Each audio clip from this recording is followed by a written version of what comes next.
So my name is James Leavesley and I work for Dalgety, it's a UK cannabis cultivator. So when the law changed back in 2018, we were looking at growing cannabis for a variety of different reasons, not necessarily medicinal cannabis, but just looking at the plant in general and what it can do, and the fact it was the first time you could cultivate it in the UK.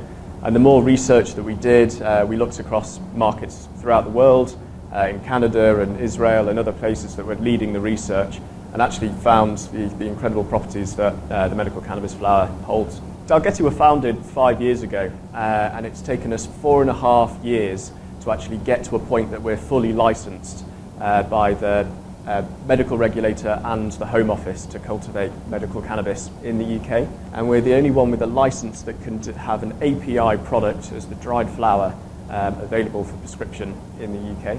Products that are available tend to be of very low quality because it costs so much just to be able to import it. So that means that when patients are prescribed medical cannabis and they come up for their repeat prescriptions, often it's out of stock or not available, or even if it has to be imported, it can take 12 to even 20 weeks just to be able to get it into the UK. We finished the build here 2.5 years ago. Each one of the rooms has been temperature mapped, and just depending on which stage that the product is in. We're in a flower room here at the moment, so we've got the lights above me. These are energy efficient LED lights, and there's no greater difference anywhere in the room greater than 5%, and that's really important to maintain consistency throughout the canopy. We can measure the humidity here to within 1 degree and the temperature to within 0.5 degrees C. And we can actually put seasons into each of the room to be able to get the best performance out of the plant.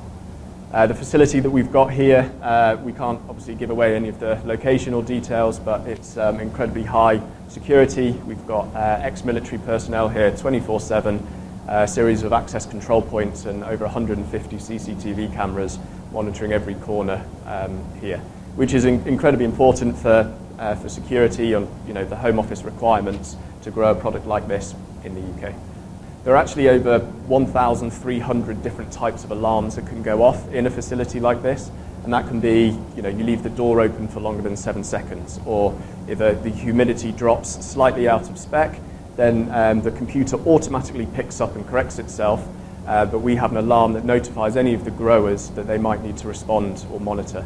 And that's really important to be able to get a consistent product, not only throughout one batch, but batch on batch. So when a medical cannabis patient has a Dalgety product in the next few weeks, that will be consistent in 12 months' time, 24 months' time, and further into the future.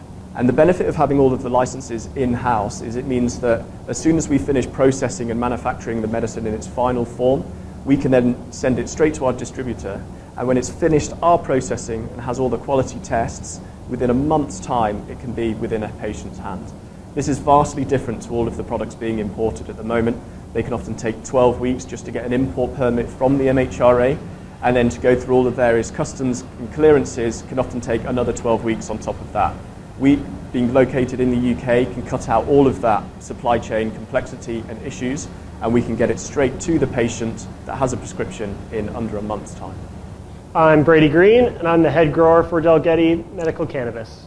I started in the medical cannabis industry in Canada, my home country, about 2014, and I've been in the cannabis space ever since. So I oversee the grow team here. Our day-to-day varies quite a lot depending on different stages of growth and what needs to be done. Our crop cycle runs about 5 months in total. So it takes about 2 weeks in the propagation stage for rooting, about 2 weeks in veg, and then flowering takes about 7 to 12 weeks depending on variety. From there, it takes another 2 weeks to dry and 2 weeks to cure, a little bit of time to trim, and then once it's packaged, we can get our product to patients within a matter of weeks. At my previous facility in Canada, I operated a 12-acre greenhouse or glass house. We had about 450 employees just at the glass house, and we produced about 50,000 kilos a year. Yields are obviously very important for commercial viability, but for us, we don't cut any corners in terms of quality of production. If we're growing for quality, we can get good yields, but if you're growing for big yields, you don't necessarily get good quality. something we are really trying to deliver to the patients is really top shelf flower products. A lot of people are, surprised by that is even possible or even legal. But I think that's part of it. It's important to discuss it and break the stigma of this plant a little bit. It's, the opposite of evil and dangerous, and hopefully it can provide a lot of assistance for people.